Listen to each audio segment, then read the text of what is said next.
大基本千万字，大家要跟大家做伙来捌一日。古早一句话讲，大某无管理，细姨搞琐事，这是讲到古早带大某细姨的情形。今仔日要甲大家小解这一日，照古早的台语字典读做管，过完管第5条。也毋过现代大部分的台语字典拢读做款，可完款。这个款本地意思就是称推，另外嘛有掌管权力的意思。咱讲是会当直接讲权这一字。另外，还有一个大家可能较青分的讲法，这个权嘛有隆重的意思，像讲一工做事，权做8点钟，这个意思是讲一工做工课做8点钟。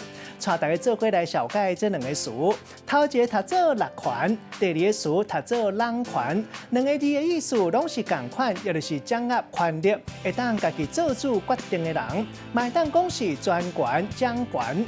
咱用一句话来举例，甲这2个词合做伙。比如讲，阮兜拢是阮某咧勒权，大细项代志拢是伊咧做主，我完全无法度人权。有啥物代志，你才直接找伊讲。今仔日小解这一日读做权，另外现代台语字典大部分拢是读做权，提供给观众朋友来参考。